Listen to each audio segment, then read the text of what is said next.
Araw ng Biyernes, taong 1990. Maaga akong nagising dahil sa ingay ng mga baboy sa likod ng bahay. Mabilis akong bumangon nang maalala kong yun pala ang araw na kailangan namin maghatid ng mga baboy sa isang baryo na tawagin na lamang nating Baryo Santo Cristo. Antok na antok pa ako ng mga oras na yon, pero kailangan kong tulungan ang tatay ko.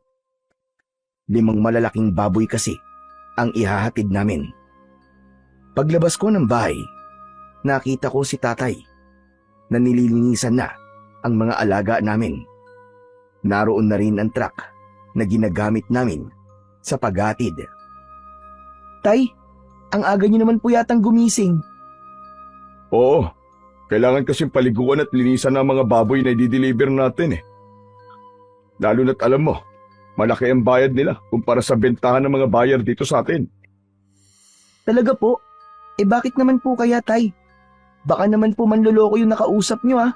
Yung kunwari magpapadeliver tapos hindi naman po pala kukunin. Hindi anak, totoong tao yung kausap ko. Ikaw talaga oo. Kaya aga-aga negatibo agad ang iniisip mo. Malas sa negosyo ang ganyan anak. Sorry po, tay. Hindi lang po kasi ako makapaniwala na may taong bibili na mas mataas pa sa presyo sa palengke. Masyado naman po yatang galante yung customer natin, tay. Ako man anak, nagulat din sa alok niya. Pero sabi kasi nung nakausap ko, ang gusto daw niya ay mga buhay na baboy. Tapos ihahatid mismo sa baryo nila. Nahirapan daw kasi silang maghanap ng seller eh. Kaya nung may nakapagsabi daw sa kanya na nagdi-deliver ako at nagbebenta ng baboy, sinubukan niya akong kausapin. At yun na nga, kinontrata niya na ako. Ah, tay, sino po ba kasi yung kausap nyo? Yung kapitan mismo ng baryo, si Kapitan Marcelo. Mabait daw na tao yun, sabi ng mga nakakakilala sa kanya. Saka, totoo daw na galante. Kung ganun, ayos naman po pala, tay. Walang problema.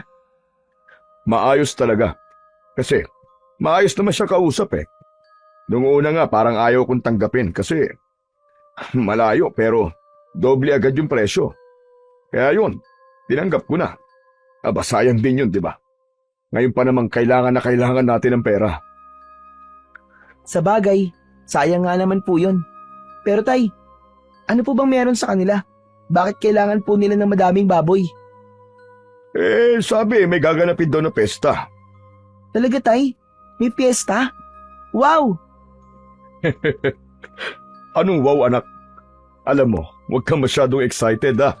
Dadalhin lang natin yung mga baboy doon, tapos uuwi na rin kagad tayo. Ay, ano ba yan? Akala ko pa naman makakapamasyal ako doon. Loko ka talagang bata ka. Pasyal na naman ang nasa isip mo. Basta sumama ka lang, para may kasama ako. Saka kailangan nating pagbutihan ng pagtitinda. Para sa susunod, sa atin na sila kukuha. Sa bagay, pero hayaan niyo po. Maaasahan niyo po ako dyan, tay. Wala pong problema sa akin. Tutulungan po kita mambola.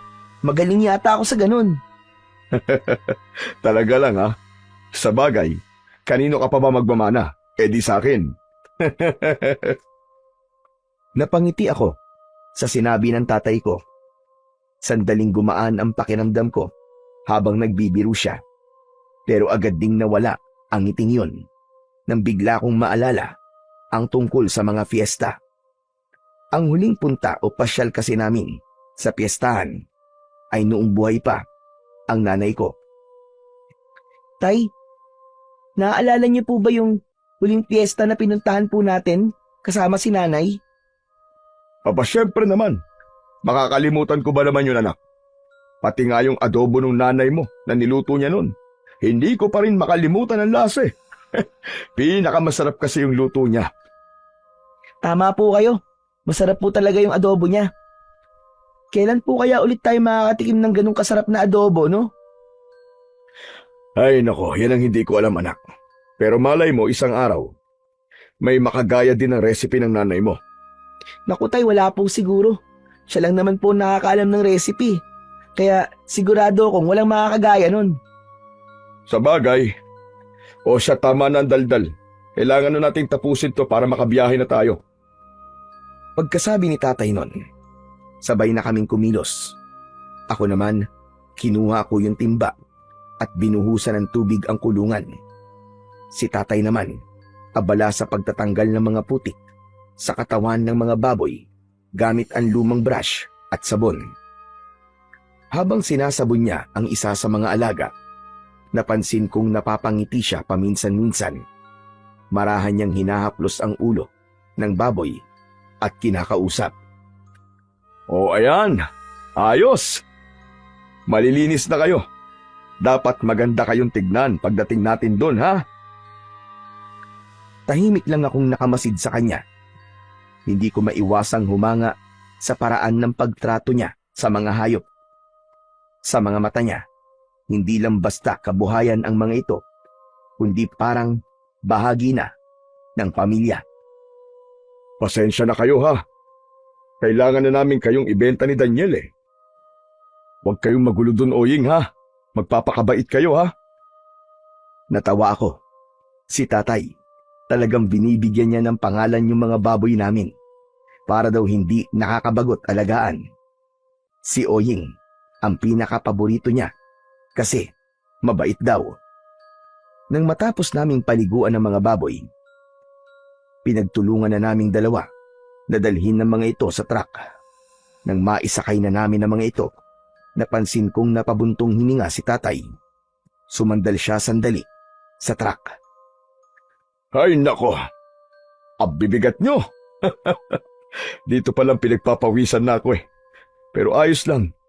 Malaki-laking pera naman ang kapalit kapag naibenta na kayo. Napakamot siya sa ulo, sabay buntong hininga. Tay, pag nakuha niyo na po yung bayad, ano pong gagawin niyo sa pera? Aba, syempre. Pambayad muna sa utang natin kay Aling Deli. Tapos, pabumuhunan ulit para sa mga susunod nating baboy. Bibili rin tayo ng bagong damit, saka masarap na pagkain. At kung may matitira pa, idadagdag ko sa ipon natin para sa pag-aaral mo.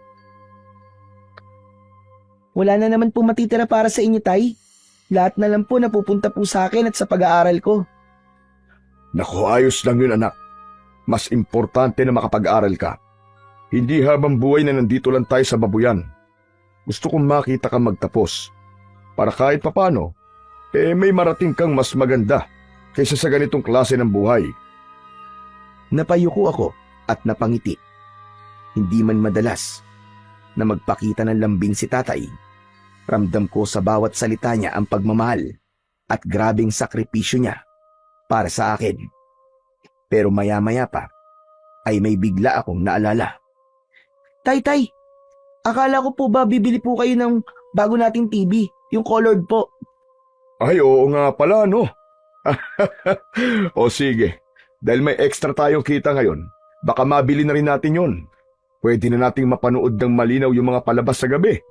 Pero kung gusto mo, wag na muna yung bagong damit, ha? Para may dagdag budget tayo. Ayos lang po, Tay. Mas gusto ko nga po yun, eh. Para kapag may balita, hindi na po tayo nakikinig lang sa radyo. Tsaka, gusto ko pong mapanood ulit si Dolphy. O sige, akong bahala doon. O sige na anak, maghanda ka na. Punuin mo yung jug ng tubig at baka maubusan tayo sa daan. Ako naman itatali ko na tong kulungan sa truck para masigurong hindi makakalabas ang mga baboy. Baka mamaya makatakas pa. Pera na, naging bato pa. Sige po, Tay. Tumakbo ako, papasok sa bahay. Kinuha ko ang jug at pinunuyon ng malamig na tubig. Dinala ko na rin yung mga baon naming tinapay at kape sa garapon. Paglabas ko, nakita ko si tatay na inaayos na ang mga tali ng baboy at tiniyak na matibay ito. Lumapit ako sa kanya at inabutan ko siya ng tinapay. Tay, baka gutom na po kayo. Kain muna tayo bago bumiyahe. Mamaya na lang sa daan anak. Sayang oras, baka abutan pa tayo ng tanghali sa kalsada. Mas gusto ko makarating kagad tayo bago magtanghalian. Tumango ako. Muling itinago ko ang mga tinapay. Naglakad na si tatay at umakyat sa itaas ng truck. Agad na din akong sumunod. O ano anak, handa ka na ba? Siyempre naman po. Ako pa ba? Inistart na ng tatay ko ang makina ng truck. Umugong ito at dahan-dahan kaming lumabas ng bakuran. Bigla ako napatingin sa bahay namin. Ewan ko ba, pero may kakaibang bigat akong naramdaman sa dibdib. Parang may naririnig ako sa isip ko na nagsasabing bumalik kami at wag nang tumuloy. Parang gusto kong bumaba bigla at tumakbo pabalik ng bahay. Hindi ko alam kung bakit, pero yung pakiramdam ko ng mga oras na yon, parang yun na ang huling pagkakataon na makikita ko ang bahay namin. Sasabihin ko sana yun kay tatay, pero naduwag ako. Napatitig ako sa mukha niya. Masaya kasi siya. Halatang excited sa kikitain namin. Paglingon ko muli sa bahay, napansin ko ang isang itim na aso sa harap ng bakuran. Nakatayo lang ito roon, nakatingin sa amin. Kakaiba ang itsura niya. Hindi ito mukhang karaniwang aso lang. Mas malaki at ang balahibo nito itim na itim. Mas mukha siyang asong lobo nang titigan kong mabuti. Tay, tinan niyo may aso po sa bahay oh. Biglang tumigil ang truck. Napatingin si tatay sa direksyong sinabi ko. Ha? Anong aso? Nasaan? Ayun po oh. Wala naman akong nakikita, Daniela. Ano bang aso yung sinasabi mo? Wala naman tayong alagang aso, di ba? Opo, wala nga po. Kaya nga po nagtataka ako kung bakit may aso eh. Ayun po oh, nakatitig po siya sa atin. Naglalaway po ang bibig niya tapos, ayun oh, ang pula-pula po ng mga mata niya. Parang... Hindi ko na naituloy ang sasabihin ko sa tatay ko. Bigla kasing umalulong yung aso. Malakas, mahaba, parang may gustong sabihin. Agad na tumayo ang balahibo ko sa batok. Sandali nga. Mukhang namamalik mata ka o namamaligno anak ka. Teka. May ibibigay ako sa'yo. Sandali lang. May kinuha siya mula sa ilalim ng t-shirt niya. Inilabas niya mula doon ng isang kwintas na may palamuting gintong medalyon na may ukit ng araw sa gitna. Luma na ito. Medyo nangingitim na ang kwintas. Ano po yan, tay? Agimat to, anak. Minana ko pa sa lolo ko. Sabi niya, mabisang panlaban daw sa mga masasamang nilalang. Wow, talaga po? Paano po ginagamit yan? Ewan ko rin, anak eh. Hindi ko pa kasi nasusubukan. Ginagamit ko lang to bilang pampaswerte sa negosyo at sa awa naman ng Diyos, mukhang gumagana naman. Ang ganda po niyan, tay. Pero bakit niyo po binibigay sa akin? Para hindi ka na matakot. Para hindi mo na makita kung ano man yung mga nakikita mong kakaiba. O heto, isuot mo na para may proteksyon ka. Dahan-dahan niyang isinabit sa leeg ko ang medalyon. Nang dumampi ito sa balat ko, para akong nakuryente ng bagya. Napapikit ako sandali. Pagbulat ko, tumingin ako ulit sa direksyon ng aso. Ngunit wala na ito. Tay, biglang nawala yung aso. Ayos yan, sabi ko naman sa iyo eh. O siya, tara na at baka abutin pa tayo ng tanghali. Umusad muli ang truck. Habang tumatakbo kami sa kalsada, hindi ko maiwasang lumingon-lingon sa paligid. Pagtingin ko sa side mirror, parang may mabilis na aninong dumaan at sumampa sa likod ng truck. Mabilis lang, pero sigurado kong may nakita ako. Agad akong napalingon sa likuran.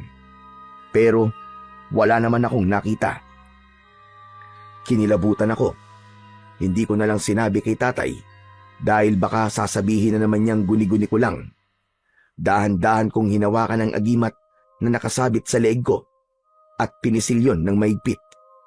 Tahimik akong nanalangin na sana, totoo nga, ang bisa ng medalyon. Makalipas ang 2 oras, nakarating na kami sa bayan kung saan namin katatagpuin ang lalaking magtuturo sa amin ng baryo ng Santo Cristo. Pumarada kami sa may gilid ng kalsada. Habang naghihintay kami, may lumapit na lalaking payat, maputla at halos hindi kumukurap, parang galing sa mahabang sakit o ilang araw na walang tulog. Kayo po ba maghahatid ng baboy? Oo. Ako nga. Si Erning ka ba? Ako nga po. Ako na po sasama sa inyo sa Santo Cristo. Tumango ang tatay ko at binuksan ang pintuan ng truck. Sa tabi ko siya sumakay. Napansin kong nanginginig ng bagya ang mga daliri niya at nang aksidente kong mahawakan ang kamay niya, nanlamig ako.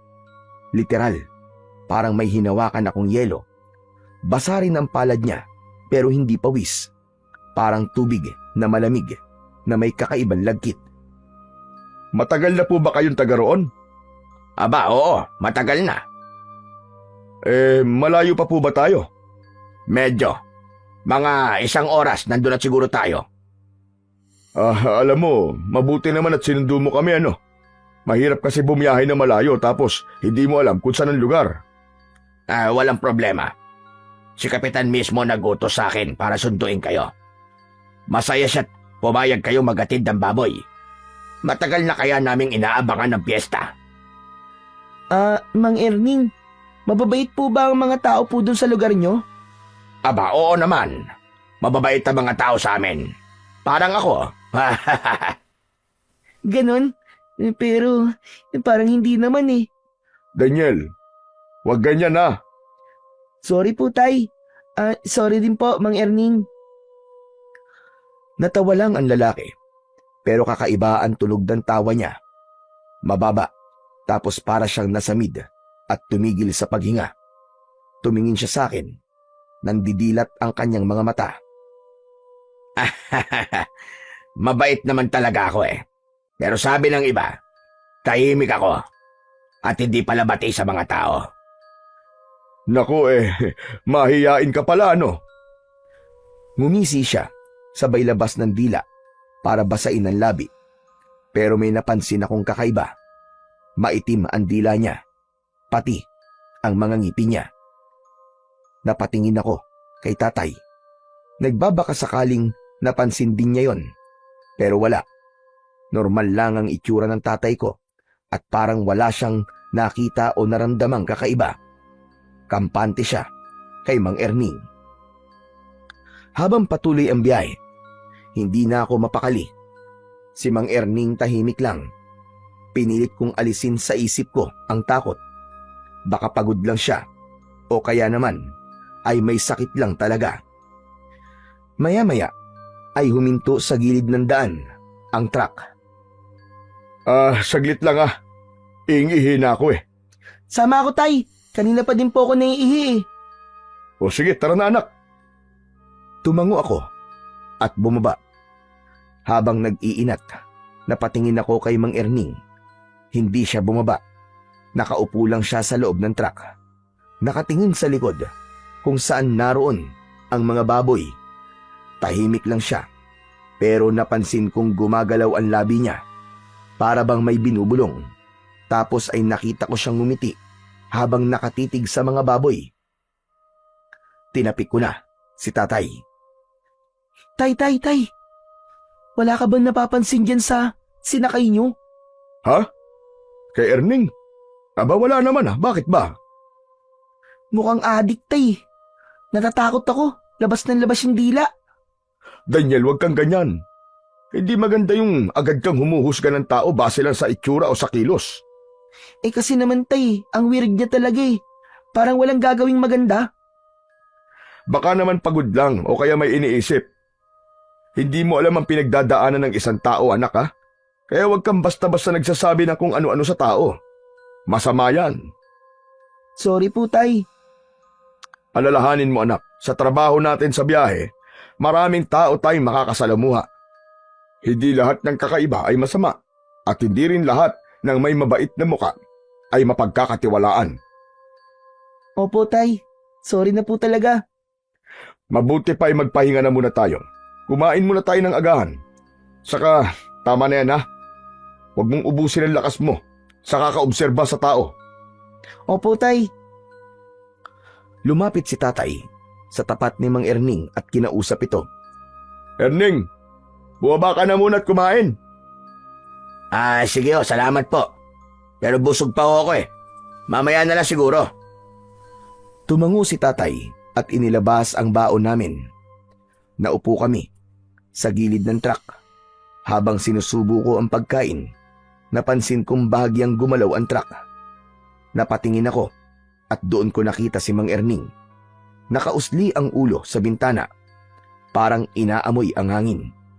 Dahan-dahan siyang ngumiti at doon ko napansin na may kumikislap sa gilid ng kanyang labi. Hindi pawis, hindi rin laway. Para bang malapot na likido. May bahid ng pagkapula at dinilaan niya yon. Daniel, wag mo nang iniintindi ang tao. Kumain ka na. Mababa pang biyahe natin. Ilang sandali pa, nang malapit na kaming matapos kumain, narinig naming nag-iingay ang mga baboy sa likod ng truck.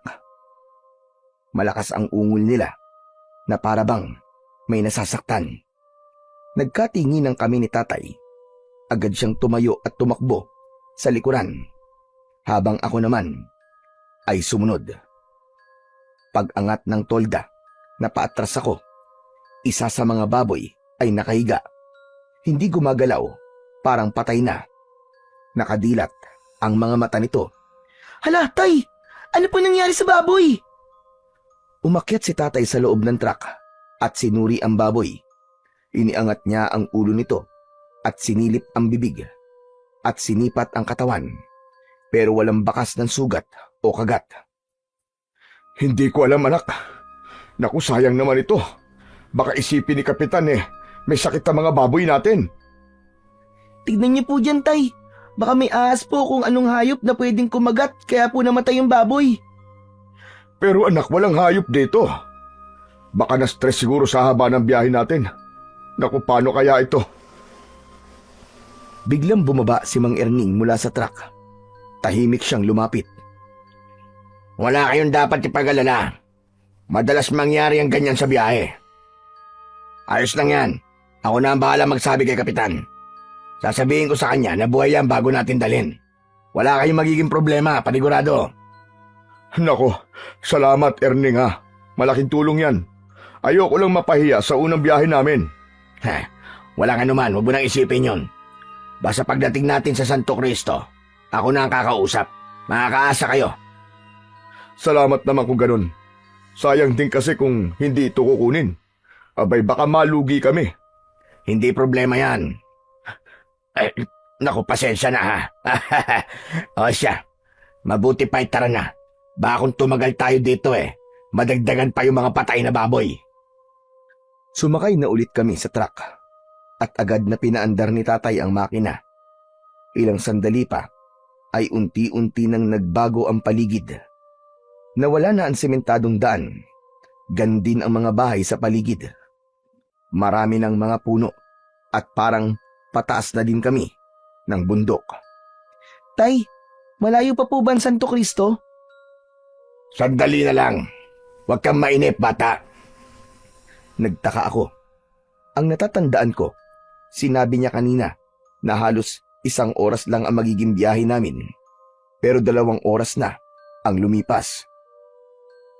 Nagpatuloy kami sa biyahe, pero biglang pumreno ang sasakyan nang biglang may sumulpot na matandang lalaki sa daan.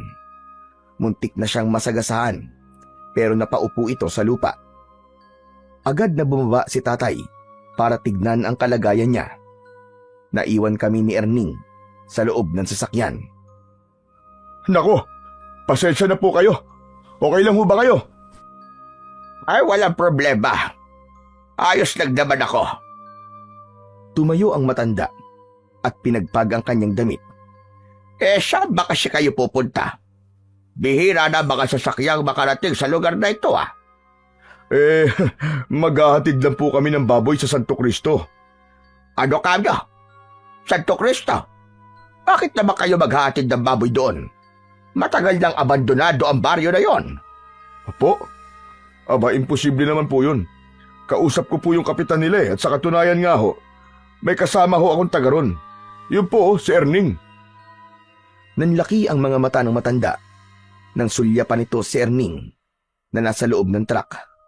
Napansin kong Ilang beses itong napalunok ng kanyang laway.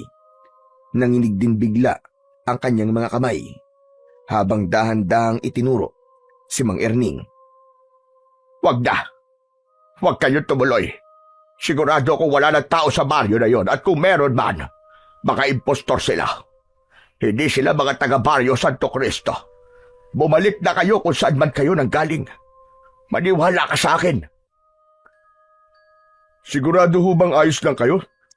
Baka nabagok po kayo o nasaktan, ha? Sinabi ko na ayos lang ako. Pero ikaw, makinig ka sa akin. Biglang hinawakan ng matandang lalaki ang braso ni tatay at tinignan sa mata. Makinig ka mabuti. Yan, yung kasama nyo. Hindi siya tao. Hindi siya tao! Sa sobrang lakas ng sigaw niya, napaiktad ako. Agad akong napalingon sa katabi kong si Mang Erning. Tahimik lang ito. Nakatingin ito sa matandang lalaki. Ilang sandali pa, bigla siyang napakamot sa ulo, sabay iling. Naku wag na po nating pag-aksaya ng oras sa matandang yan. Kilala ko yan Siya si Maguse. Wala yan sa sarili niyang katinuan. Tara na po. Ganun ba? Oo, matagal na yan baliw Lagi nag-aabang ng mga dumadaan. Tapos, tinatakot ang mga tao. Huwag niyo na hong pakinggan. Sayang lang ang oras niyo. Nakita yung inis at galit sa muka ng matanda nang marinig ang mga sinabing yon ng payat na lalaki. Sino baliw ang sinasabi mo? Sino tinatawag mo baliw? Ay nako, ang hirap talagang kausap ng matanda na to. Ikaw ang mahirap kausap, Erning. Magbago ka na. Magbalik loob ka na sa Panginoon. Tigilan mo na itong ginagawa mong ito. Teka, kilala ka po niya?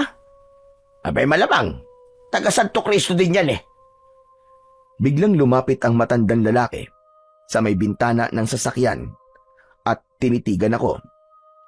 Eho, makinig ka sa akin. Hindi mga tao ang pupuntahan nyo sa Santo Cristo. Pugad yun ng mga demonyo. Mga demonyong nakatira doon. Tama na ho kayo, Lolose. Puro kasinungalingan na lang ang lumalabas sa bibig nyo Paulit-ulit kayo lang sinasabi yan sa lahat ng dumaraan dito. Hindi ako nagsisinungaling. Ikaw nga itong... Ikaw itong matagal lang hindi dapat na nandito. Napalunok ako. Hindi ko maintindihan kung ano ang ibig sabihin ng matanda. Si tatay naman ay nakatingin lang, halatang naguguluhan na rin. Magtago ka man sa mukha ng tao. Kilala ko ang amoy mong hayop ka. Huwag mo kong pagtawanan. Ito lang ang masasabi ko. Isinusumpa kita. Kapag may nangyaring masama sa mga ito, mananagot ka sa akin. Isusumpa kita hanggang sa mabulok ang laman mo. Baliw! Halos manginig sa galit ang matandang lalaki, habang si Mang Erning naman ay tuloy lang sa pagtawa. Parang wala lang sa kanya ang lahat. Ako man, mas lalo pang kinilabutan. Hindi ko alam kung bakit, pero may kakaiba talaga sa tawa ni Erning. Tama na po yan. Mabuti pa tumabi na ho kayo, Tatang. Kailangan na po naming umalis Tsaka mag-iingat na lang po kayo sa susunod. Kayo ang mag-ingat, iho. Sinasabi ko na sa inyo, huwag na kayong tumuloy. Huwag kayong maniwala sa demonyong yan. Umuwi na kayo habang may oras pa. Biglang inabot ni Mang Jose ang braso ko. Pero nang dumikit ang kamay niya sa balat ko, bigla siyang napabitaw at nagulat. Ano yon? Ano yon? Bakit parang may kuryente ang katawan mo? Ano ka ba? Nanlaki ang mga mata niya habang nakatingin sa akin. Hindi ako makasagot. Si tatay naman, agad niyang inilayo sa akin ang matanda. Tama na ho. Tinatakot ko na ho ang anak ko Pasensya na rin pero kailangan na rin talaga naming umalis. Sige ho, paalam na po sa inyo, Tatang. Sinabihan ako ni tatay na isarado na muna ang bintana. Kaya agad ko naman yung ginawa. Umakyat na din siya at pinaandar na ang sasakyan. Habang papaalis kami, narinig ko na sumisigaw pa rin yung matanda. Umuwi na kayo! Mamamatay kayo dyan sa Santo Cristo! Wala nang tao doon! Matagal nang walang tao sa baryong yon! Walang nagsalita sa amin. Si tatay nakatutok na sa daan at si Mang Erning naman tulala. Sinilip ko sa side mirror ang matanda. Nandoon pa din siya, nakatingin sa sasakyan namin. Tapos may nakita kong isang uwak na lumipad at dumapo sa balikat niya. Mang Erning, ano pong nangyari sa matandang yun? Bakit po siya nabaliw? Napatingin si Mang Erning sa akin saglit. Tapos bumuntong hinga bago sumagot. Hindi naman siya dating ganun eh. Si Mang Jose, dating antingero yon. Siya yung nilalapitan ng mga tao kapag may sakit. Pero nagbago ang lahat nang mamatay ang pamilya niya. Namatayan siya? Anong kinamatay? Nasunog. Wala ni isa sa asawa at mga anak niyang nakaligtas. Simula nun, nakikita na siyang palagi nagsasalitang mag-isa. Hindi na din siya makausap ng matino. Nako, kawawa naman pala yung tao. Siguro hindi kinaya ng isip niya yung nangyari. Hindi talaga. Pero, hindi naman nakakaawang matandang yun eh. Ha? Aba, bakit mo naman nasabi? Kasi chismis sa baryo namin na natuto siyang mangkulam.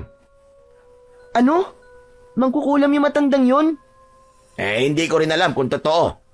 Sabi-sabi lang naman kasi yun sa amin. Kasi may mga nagsasabi na mula nang masunog ang bahay niya, tumuloy siya sa isang maliit at lumang kubo sa may likod na sementeryo. Oh, ano naman pong kinalaman nun sa pagbabago po niya? Porke po ba tumira po siya sa sementeryo, mangkukulam na po kagad? Hindi ganon. Ang sabi nila, yung matandang yon, naghangad ng labis na kapangyarihan. Makalipas ang ilang buwan na inilibing ang asawa niya, hinukay daw niya ito at kinuha ang isang parte ng tuhod ng asawa. Ano? Kinuha ang tuhod? Ang tinutukoy mo ba yung mutya ng tuway-tuway? Yon, nakuha mo. Yun nga ang tawag sa agimat na yon. Tuway-tuway? Isang agimat na galing sa patay na tao? Grabe naman yun. Kawawa naman yung asawa niya, patay na nga, hindi pa pinatahimik. Totoo yan. Hindi talaga matatahimik ang kaluluwa ng isang patay dahil kakapit ito sa katawan ng tao may hawak nito. Kapag merong ang ganun, ang kaluluwa ng patay ay maaari mong alipinin. Pwede mo siyang utusan, pwede kang humiling, at kung ano-ano pa. Grabe, nakakatakot naman po yun, Tay. Talagang nakakatakot, anak. Ngayon ay naniniwala na ako sa iyo, Erning. Kasi ang mutya ng tuway-tuway ay madalas ginagamit ng mga nananampalataya sa mga demonyo. Yung bang mga kampo ng kadiliman. Kaya siguro nabaliw. Kaya siya naging mangkukulam. Tama ka. Kaya nga siya naging baliw dahil doon. Kaya wag na natin pag-aksayan ng oras yung matandang yon. Malapit na pala tayo. Pagkasabi nito, ay napatingin ako sa labas. Unti-unti nang nagiging makitid ang daan. Sa kaliwa ay bangin at sa kanan naman ay mga matataas na puno. Wow! Ang ganda naman po dito sa lugar nyo. Aba, maganda talaga dito. O siya, iliko nyo na po dyan sa kaliwa. Dahan-dahang nagminor si tatay at iniliko ang sasakyan. Maya-maya pa ay nakita ko na ang mga banderitas na nakasabit sa mga puno. Nakita ko na rin ang karatulang may nakasulat na Santo Cristo. Pagpasok namin sa looban, napansin kong tahimik ang buong lugar. Wala halos tao sa labas. Ang ilang mga bahay na nadaanan namin ay luma at sira na, pero malinis at walang masyadong kalat sa mga bakuran. Tumingin ako sa kanan at nakita ko ang isang matandang babae na nakaupo sa bangko sa tapat ng isang bahay. Hindi siya gumagalaw, parang nakatitig lang sa amin habang dumadaan. Nang magtagpo ang aming mga mata, mabilis akong umiwas ng tingin. Pagkaraan ng ilang sandali, nagsalita si Mang Erning. Oh, ayan na. Ayan na yung bahay ni Kapitan. Hinto mo sa tabi. Pumarada ka na lang dyan. Agad na itinabi ni tatay ang sasakyan. Pagkahinto, bumaba siya kagad. Sumunod ako, pati na si Mang Erning. Napansin kong may ilang lalaki sa harap ng bahay. Nakaupo sa mahabang bangko habang nagkwekwentuhan. Pagkakita nila sa amin, agad silang tumayo at ngumiti. Isa sa kanila ang nangunang sumalubong sa amin. Nako, maraming salamat naman at narito na kayo. Magandang umaga, Kapitan. Ano, kumusta naging biyahe ninyo? Ayos lang naman po. Pero malayo po pala ito sa inyo, no? Konti lang naman, pero hayaan mo. Dadagdagan ko ang bayad sa pag-deliver mo. Naku, wag na ho. Ayos lang, Kap. Hindi naman ako nagpapadagdag eh. Sobra-sobra na po yung ibabayad nyo sa mga baboy namin. Ayos lang yun. Walang problema sa akin. Nagkamay sila. Kita ko sa mukha ng kapitan na natuwa siya sa muling pagkikita nila ng tatay ko. Tama-tama lang ang dating nyo. Mamayang gabi, may ihahanda na ang mga yan para sa bispiras ng pista. Ano? Para sa bispiras lang? Akala ko kasi ihahanda nyo yan sa mismong araw ng pista. Naku, hindi. Para lang yan sa bispiras. Sa mismong pista, iba ang ihahanda namin. Mas masarap. Mas espesyal. Nakakatuwa naman pala dito sa inyo, ano? Dinaig pa ang baryo namin sa paghahanda. Mukhang malaking selebrasyon to, ah. Alam mo kasi, ang pista ang pinakahihintay na okasyon ng mga taga rito. Lahat ng tao dito, sama-sama kami naghahanda at sama-sama ding nagdiriwang dito sa bahay ko. Aba, ayos po pala samahan nyo dito. Oo naman. Dito kahit mahirap ang buhay, basta pista, walang iwanan. Lahat may ambag, lahat may handa. Para kahit ilang araw lang, nakapagsaya kami na sama-sama at makalimutan namin ang mga problema sa buhay. Nagpatuloy sa pag-uusap sina tatay at Kapitan Marcelo tungkol sa paghahanda sa pista, habang ako naman ay tahimik lamang na nakikinig. Samantala, napatingin ako sa paligid. May ilang kabataang babae na abala sa pag-aayos ng mga banderitas, habang yung iba naman ay nagkakabit ng mga bumbilya sa gilid ng kalsada. Kahit medyo luma at sira-sira ang mga bahay, tila binubuhay nila ang paligid para sa nalalapit na pista. Pero may napansin ako, yung mga banderitas, kulay pula at dilaw lang. Hindi ako nakatiis. Nagtanong na ako sa kapitan.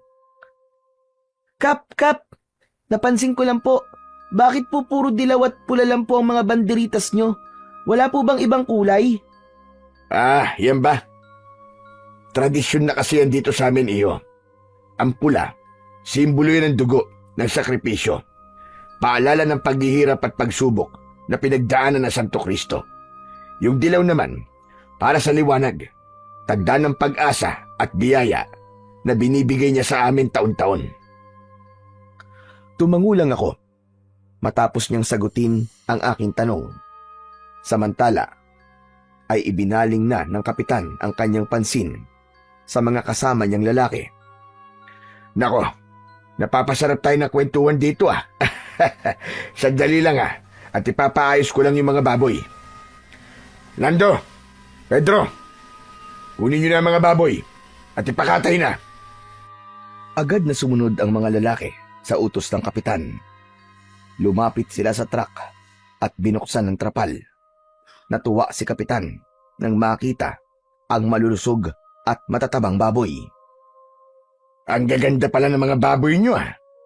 At ang lilinis pa. Mukhang inalagaan ng maayos. Ngumiti si tatay, pero napansin kong biglang natigilan si kapitan nang mapansin niya ang patay na baboy. Oh, sandali lang. Bakit may patay na isa? Ano nangyari rito? Medyo natigilan si tatay, pero bago pa siya makasagot, sumingit si Erning. Kap, namatayan sa init habang nasa biyahe. Buhay pa yan nung sinundo nila ako sa bayan eh. Tahimik lang si kapitan.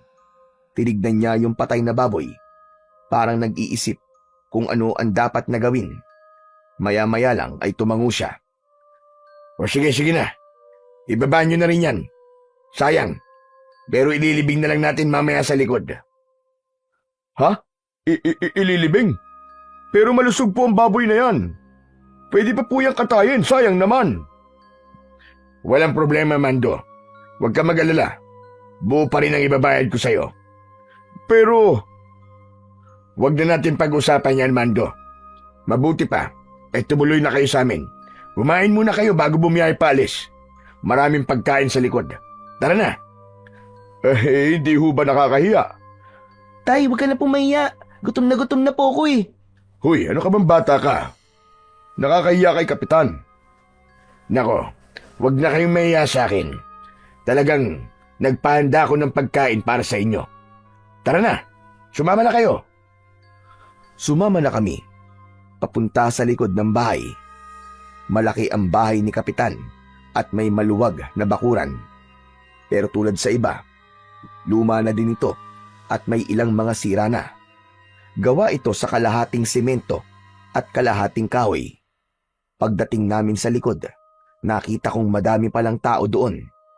Abala sila sa pagluluto. Ang daming pagkain na nakahanda at ihahanda pa lang. O sige na. Upo na kayo. At ipapahanda ko na ang pagkain nyo. Umupo kami sa mahabang mesa. Agad niyang inutusan ng isang matandang babae. Maya-maya lang ay nilapag na sa harap namin ng mga pagkain. Pansit, adobo at kaldereta ang kanilang inihanda para sa amin. Kain na kayo, kain na. Masarap magluto ang mga taga rito. Salamat ka pa. Agad akong sumandok ng kanin. Sumunod na rin si tatay. Parehas naming unang kinuha ay ang adobo. Nang tikman namin, bigla kaming nagkatinginan. Tay, ang sarap po nito. Grabe, ngayon lang po ako ulit nakatikim ng ganitong adobo. Mas masarap pa yata ito sa luto ni nanay. Nako, pag narinig ka ng nanay mo, lagot ka. Nagsasabi lang naman po ako ng totoo, tay. Pero syempre, paborito ko pa rin po yung luto ni nanay. Tumawa si Kapitan Marcelo nang marinig ang naging usapan namin ni tatay. Salamat naman at nagustuhan nyo. Sige, kumain lang kayo ng kumain at marami pa niyan. Sarap na sarap sa pagkain si tatay. Pero nang muli ako nagsandok ng adobo, napansin ko na may kakaiba sa karning nakuha ko. Parang daliri ng tao. Agad na sumama ang pakiramdam ko nang makita ang karning yon. Iniangat ko ang kutsarang pinaglalagyan nito at makailang beses na napalunok ako ng laway. Ilang sandali pa, tuluyan nang bumigay ang aking sikmura sa nakakadiring pagkain na yon hanggang sa nagsuka ako. Hoy Daniel! Aba bakit? Ano nangyari sa iyo anak? Hindi ako agad nakasagot. Nanginig ang kamay ko habang itinuturo ko ang karne sa plato. Yumuko si tatay at tinignan yon. Tay, tignan nyo. Parang daliri po ng tao yan. Hindi ko alam kung paano yun narinig ni Kapitan Marcelo. Bigla kasi itong napatingin din sa plato at saka tumawa. Nako, hindi daliri ng tao yan, iho. Buntot lang yan ng baboy. Minsan kasi, kapag nag-aadobo kami, isinasama namin yung buntot. Natakot ka ba? Pasensya ka na, iho. Pero Kap, hindi naman po yan buntot eh. Saglit na natahimik ang lalaki. Kita sa mukha niya ang pagkagulat, pero agad din niyang pinilit na ngumiti. Kinuha niya ang piraso ng karne at iniabot sa tagaluto. Oh, tignan mo nga to. Di ba sabi ko sa inyo, kapag para sa bisita, huwag nang isama ang buntot. Tignan nyo, natakot tuloy yung bata. Ayoko na mauulit ito ah. Napayuko ang tagaluto. Halatang kabado. Paulit-ulit itong humingi ng dispensa, kina kapitan at pati na rin sa amin ni tatay. Hindi ko alam, pero hindi ako kumbinsido sa sinabi ng lalaki. Alam kong hindi yung karne ng baboy at nagtataka naman ako kay tatay kung bakit parang hindi niya nakikita ang mga bagay na nakikita ko. Parang wala lang sa kanya ang lahat. Sarap na sarap pa rin ito sa pagkain. Samantala, lumayo na si Kapitan Marcelo at nilapitan ang mga kasama niyang abala sa paghahanda. Hinarap ko si tatay sa pagkakataong yun. Tay, tama na po yan, tay. Halika na po. Umuwi na po tayo. Anak, sandali lang. Hindi pa ako tapos kumain eh. Relax ka lang dyan. Mabuti pa tikman mo itong kaldereta. Masarap din ito. Ayoko na pong kumain, tay. Mamaya na lang po sa bahay. Ikaw ang bahala. Tumahimik ako sandali. Nagmasid ako sa paligid. Nakita ko ang mga nagluluto. Titig na titig sa akin. Lahat sila sinusundan ako ng tingin. Natakot ako lalo at nakita kong tila walang emosyon ang kanilang mga muka. Napansin ni tatay ang pananahimik ko. Sinulyapan niya ako at nang makita niyang may tinitignan ako, sinundan niya ito ng tingin. Pagharap sa kanila ni tatay, bigla silang ngumiti. Bigla silang tila naging normal, na para bang mga inosente. Hoy, bakit ganyan ka makatingin sa mga tao? Pambihira ka naman. Naku ikaw Daniel ha, tigilan mo yung kakaganyan mo. Sorry po, tay. Nang mapansin ni Kapitan Marcelo, natapos nang kumain si tatay, agad siyang lumapit sa amin. Nakangiti ito habang hawak ang isang makapal na sobre. Binuksan niya yon sa harap namin at nagsimulang magbilang ng pera. Oh, Mando. Ito ang bayad ah. Dinagdagan ko na rin ng konti. Pambawi sa pagod nyo at sa gasolinang ginamit panghatid dito. Maraming salamat, Kapitan. Malaking tulong ho sa amin ito ng anak ko. Nako, maliit na bagay lang yan.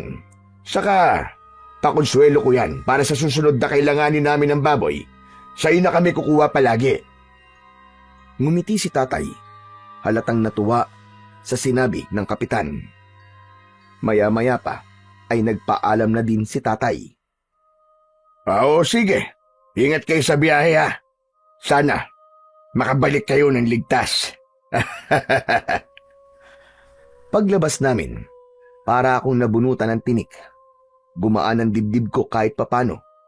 Dahil nasa isip ko, sa wakas, makakauwi na kami ng tatay ko. Sumakay na kami sa truck. Hay, salamat naman. At makakaalis na po tayo dito. Napatingin sa akin si tatay. Pagkatapos ay bigla siyang napailing. Daniel, yung nangyari kanina, huwag mo nang uulitin yun ha? Hindi maganda yung pa-eksena mo na yung kanina. Aba, nakakahiya sa kanila, Daniel. Kasi naman po, tay, sino po bang hindi matatakot kung makakakita ka po ng parang daliri sa ulam? Buntot lang talaga ng baboy yun, anak. Ikaw, masyado ka napapraning eh. May pinagdadaanan ka ba? Kung ano-anong nasa isip mo eh. Pero tay, iba talaga yung itsura eh. Parang... Tama na, Daniel. Tigilan mo na yan. Tumahimik na ako. Kabisado ko si tatay. Sa tono niyang yon, alam kong galit na siya. Ilang sandali, inilagay na niya ang susi at pinaandar ang truck. Anak ng teteng, oo. Sinumpong na naman itong truck natin. Ha? Bakit po? Ayaw na namang umandar eh.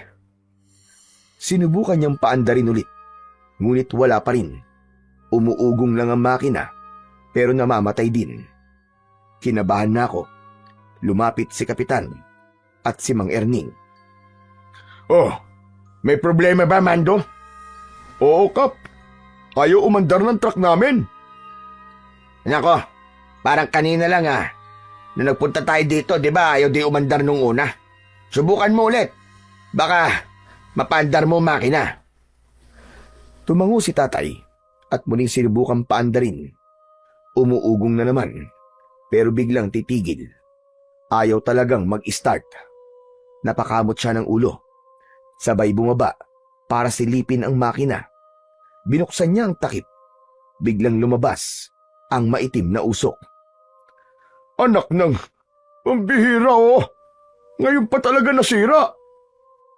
Nako, mukhang malala ang sakit ng truck mo Kaya nga, Kapitan Meron bang talyer dito? Wala dito sa baryo, Mando. Ang pinakamalapit, nasa bayan pa. Doon mismo sa pinagkitaan nyo ni Erning. Tay, ano pong gagawin natin ngayon? Nako, pasensya na kayo Mukhang hindi ko kayo matutulungan sa bagay niyan. Pero bukas, may luluwas ng bayan. Pwede akong magpasundo ng mekaniko para ayusin itong sasakyan nyo. Bukas pa? Ibig ko sabihin Oo, bukas pa kasi ang biyahe papunta ng bayan Naku tay, paano po yan? O sige, ganito na lang. Kung gusto nyo, dumito na muna kayo, maski isang gabi lang. Mahirap nang bumiyahe papuntang bayan ngayon. Walang masasakyan, isa pa. Baka wala din pumayag na mekaniko, kasi tanghali na. Tumingin sa akin si tatay. Kita ko sa mukha niya ang pagkadismaya sa nangyari sa truck. Wala kaming magawa. Wala na tayong choice, anak. Dito na muna tayo magpalipas ng gabi. Tumango ako kahit mabigat ang loob ko. Ayos lang yan. Hindi naman namin kayo pababayaan dito Saka may bakanting kubo ako. Pwede kayo dun magpahinga ng anak mo. Salamat po, Kapitan. O sige na, Erning. Samahan mo muna sila sa kubo. Sige po. Ako na pong bahala sa kanila. Inihatid na kami ni Mang Erning sa kubo. Nasa gilid lang ito ng bahay ni Kapitan Marcelo. Maliit lang ito at simple. Kahit luma na rin. Pagpasok namin, nakita kong may banig, 2 unan at 2 kumot na maayos na nakapatong sa sahig. Agad na kumuha si Erning ng walis at winalisan ang kubo bago kami pinapasok. Wala kayong dapat na alalahanin dito. Habang nasa poder kayo ni Kapitan, siguradong ligtas kayo. Ang pagkain, hindi nyo problema. Si Kapitan na ang bahala sa lahat ng kailangan nyo. Sige, salamat, Erning, Walang anuman. Maliit na bagay lang yan. Napatitig ako kay Mang Erning. Sa unang pagkakataon ay natuwa ako sa kanya dahil sa pag-aasikaso niya sa amin. Kahit pala ganun ang itsura niya, mabait talaga siya at masipag. Ang maganda pa nito, mapapanood nyo kung paano kami naghahanda para sa pista. Kung gusto nyo, pwede rin kayong dumalo para maranasan nyo mismo. Talaga po? Pwede po ba talaga? Aba, oo naman. Maganda nga yan at mukhang masaya. Pero parang mas gusto ko atang matulog na muna. Nakakapagod ang biyahe. Nako, mabuti pa nga po. O sige magpahinga na muna kayo. Punta lang ako saglit doon para tumulong. O sige, Erning. Salamat ulit, Lumabas na si Erning. Naiwan kami ni tatay sa loob ng kubo. Humiga na kami sa banig. Ilang sandali lang, narinig ko nang humihilik si tatay. Maya-maya pa, naramdaman ko na ang antok. Ipinikit ko ang aking mga mata. Ilang oras ang nakaraan, bigla akong nagising sa tunog ng tambol. Malakas ang tunog, may tono at may ritmo. Masarap yun sa tenga. Napansin kong may nakasindi na lampara at nakasabit ito sa may bintana. Gabi na pala. Tinignan ko ang aking relo at napakunot ang noo ko nang malamang halos 3 oras na din pala kaming natutulog ni tatay. Sinulyapan ko siya. Masarap pa din ang tulog niya. Dahan-dahan akong bumangon. Hindi ko na siya ginising dahil baka napagod talaga siya. sa pagdadrive. Muli kong narinig ang malakas na tunog ng tambol. Na-curious ako kung ano ang nangyayari. Kaya naman, dahan-dahan kong binuksan ang pintuan tapos ay lumabas ako ng kubo. Medyo madilim ang paligid. Pero may nakita akong apoy sa gitna ng mga tao. Lumapit ako ron at nakita ko si Mang Erning na nakatayo sa isang tabi. Nilapitan ko siya. Tumabi ako sa kanya. Maya-maya pa ay pumagitna ang mga babae na may suot na maninipis na pulang tela. Ang kanilang mga ulo ay puno ng palamuti at alahas. Ang mga noo nila ay may guhit na 3 linya. Umiikot sila sa apoy. Sumasabay sa tunog ng tambol ang kanilang paggiling. Ano pong ginagawa nila? Hindi ko maintindihan kung ano ang ginagawa nila, kaya napatanong na ako sa aking katabi. Pero hindi siya sumagot. Bigla akong napatingin sa kanya at doon ko nakitang nakatitig siya sa mga babaeng sumasayaw. Walang emosyon ng kanyang muka, kahit hindi ko alam kung natutuwa ba siya o nagagalit. Ang sabi ko po, ano pong ginagawa nila? Bakit po sila sumasayaw? Huwag ka maingay. Nagdarasal sila. Nagdarasal? Kailan pa naging sayaw ang pagdarasal? Hindi siya sumagot nang tumingin ako sa kanya. Napansin kong pinanonood na naman niya ang mga sumasayaw. Maya-maya pa ay nagsalita na ang mga babae. Totoo nga, nagdarasal sila pero hindi ko maintindihan kung ano ang sinasabi nila. Ibang lengguwahe kasi ang gamit. Ilang sandali pa, may lumapit na 3 lalaki kay Erning. May ibinulong sila dito. Umalis sila. Naiwan ako sa bulwagan. Nanood pa ako ng konti, pero nang nainip ako, nagdesisyon na akong bumalik sa kubo. Naglakad na ako pabalik ng kubo. Samantala, naabutan ko pa si tatay sa loob. Nilapitan ko siya at niyugyug. Tay, gising na po kayo. Umungol lang siya, pero hindi dumilat. Sinubukan kong muli siyang yugyugin ng mas malakas, pero wala pa rin. Kinabahan na ako ng mga sandaling yon. Hindi kasi ganon si tatay. Madali lang siyang gisingin, maski pagod na pagod. Tay, ayos lang po ba kayo? Tay!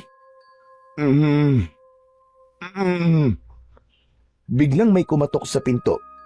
Agad kong binuksan ang pinto. Umaasang si kapitan ito o kaya naman ay si Mang Erning. Pero ibang taong nasa labas. Sinabi nilang ipinatatawag daw kami ni kapitan para kumain. Sige po, susunod na lang po kami. Tulog pa po kasi si tatay eh.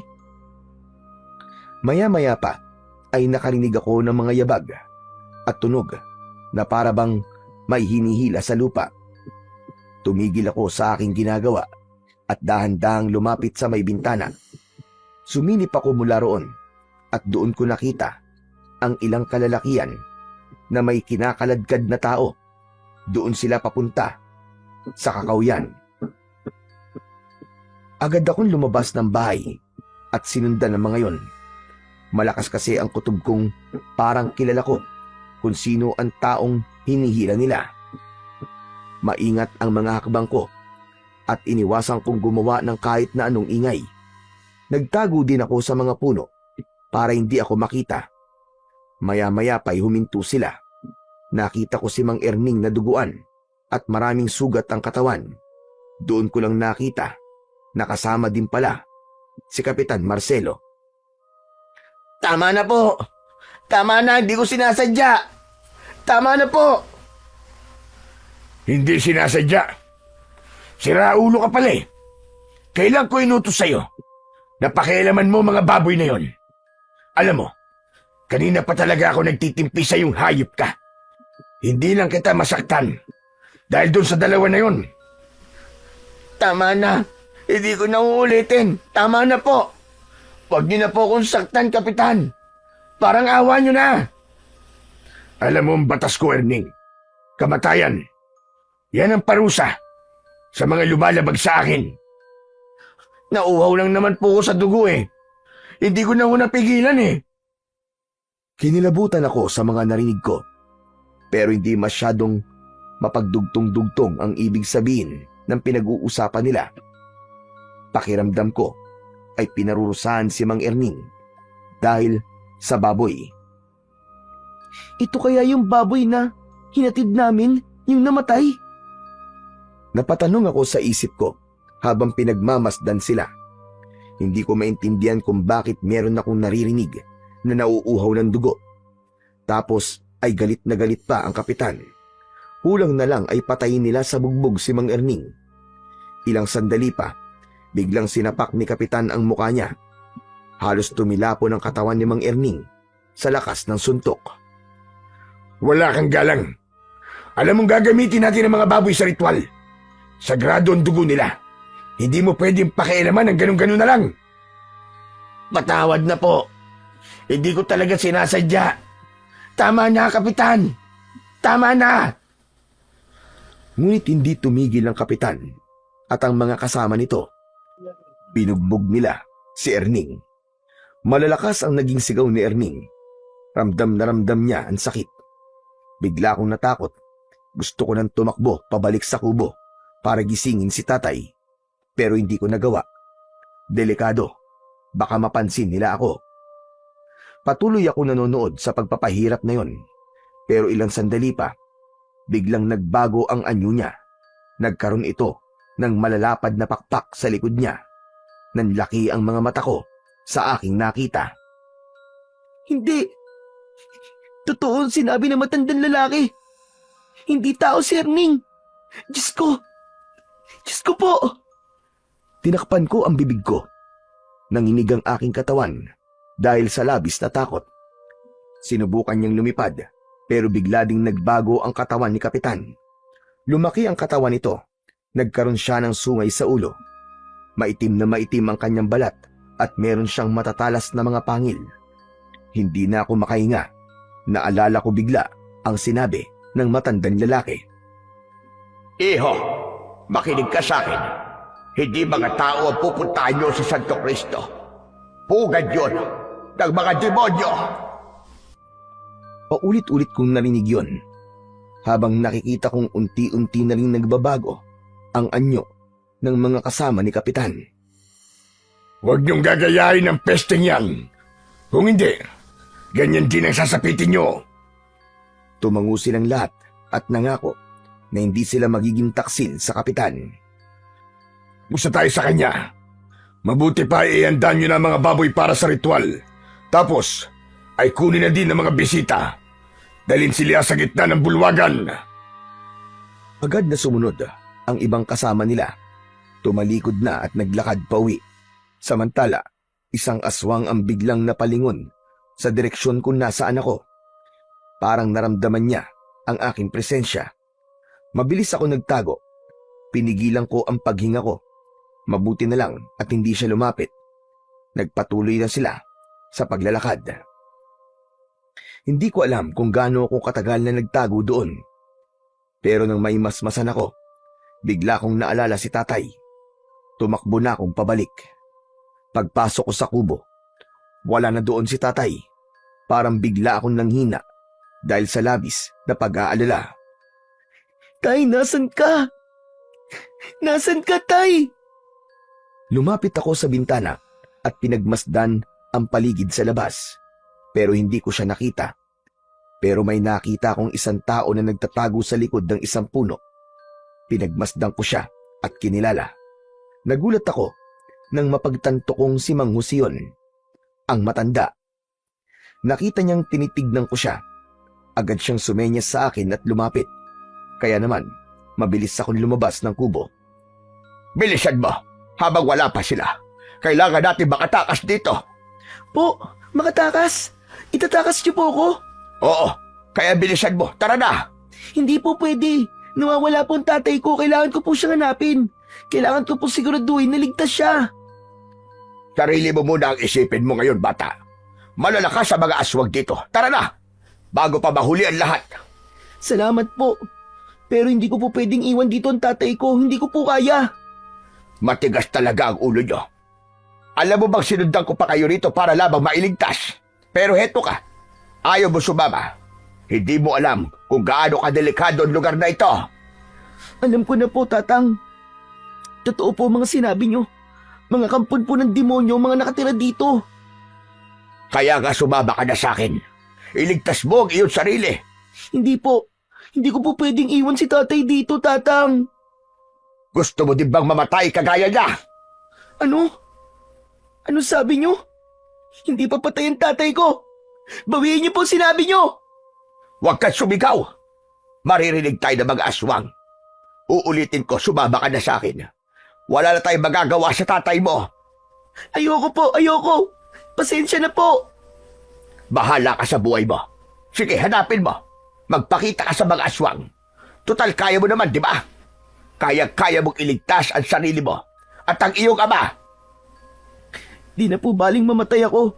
Basta masiguro ko lang po na ligtas ang tatay ko. Hindi mo naiintindihan, iho. Ako po hindi nyo naiintindihan. Hindi po ako aalis dito nang di ko po kasama ang tatay ko. Hanggat may kaya po akong gawin, gagawin ko. Hindi nyo po siguro alam kung ano ang pakiramdam na nag-aalala sa mga mahal sa buhay. Kasi kayo, wala kayong nagawa nun nang masunog ang pamilya nyo. Wala kayong nagawa para iligtas sila. Ang sakit na sinabi mo, bata. Pero siguro nga tama ka. Kung may magagawa ka pa, sige gawin mo. Pero ito, tagdaan mo. Hindi mo alam kung gaano kasama ang mga nilalang dito. Hindi mo sila kakayanin. Alam ko po. Pero mas hindi ko po kakayanin kung wala po ang tatay ko. Ay, nako. Bahala ka na. Sana nga, makaligtas kayong dalawa ng tatay mo. Ilang sandali pa, tumalikod na siya at nagsimulang maglakad palayo. Nang makaalis na si Mang Jose, bumalik ako sa kubo. Naghanap ako ng mga gamit doon na maaaring gawin sandata. Pero wala. Kinapa ko ang medalyon. Bumulong ako ng isang panalangin na sana iligtas niya kami ng tatay ko. Buong puso kong hinalikan at hinaplos ang medalyon. Umaasa ako na tutuparin niya ang hiling ko. Hindi nagtagal, may narinig akong mga mabibigat na yabag sa labas ng kubo. Bago pa ako makapagtago, bumukas ang pinto. 5 lalaki ang pumasok. Agad nila akong hinawakan sa magkabilaan kong braso. Bitiwan niyo ako! Ano ginagawa niyo? Saan niyo ako dadalhin? Bitiwan niyo ako! Wala akong nagawa.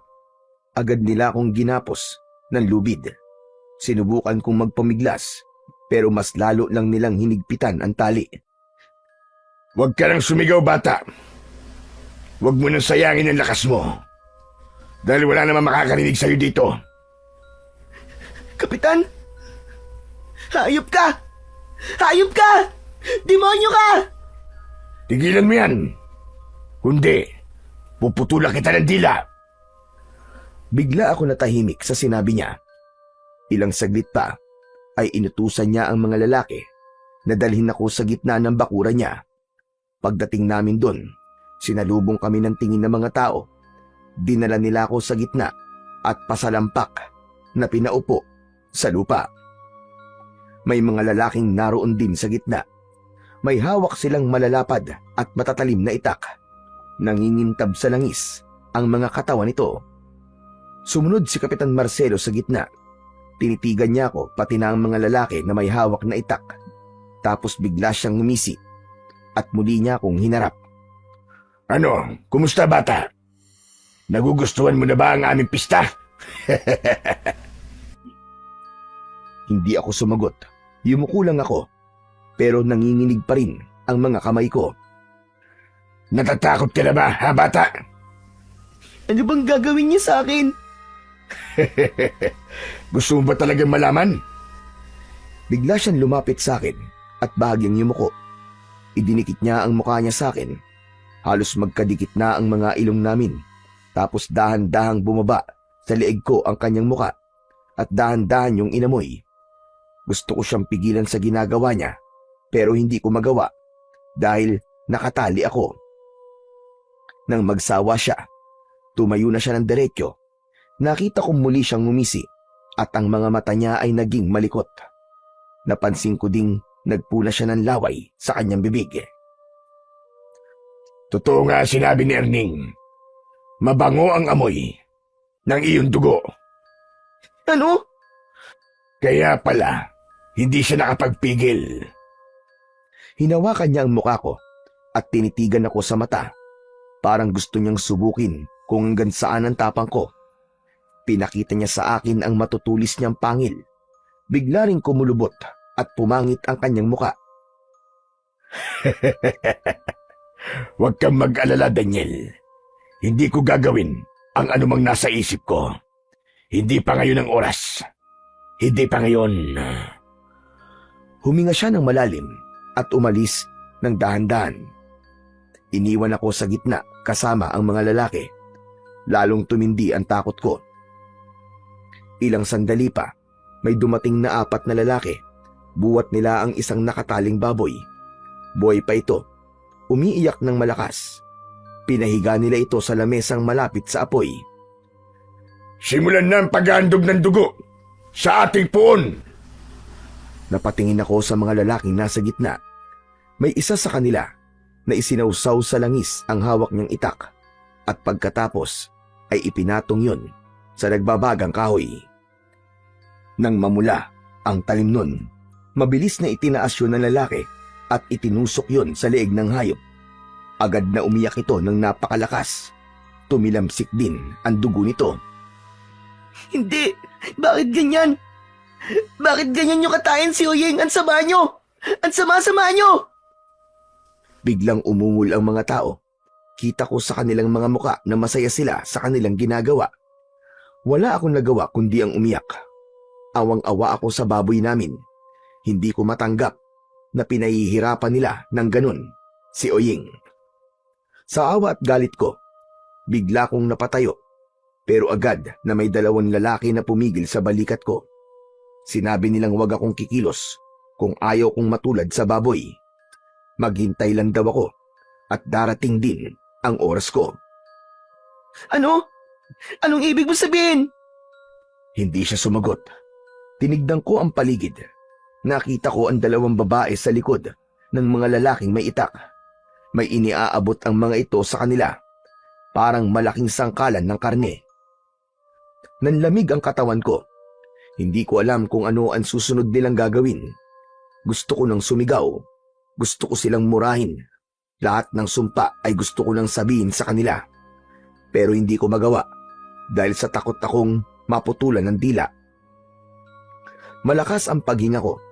Siguro ay naramdaman yun ni Kapitan Marcelo hanggang sa tumingin siya sa akin.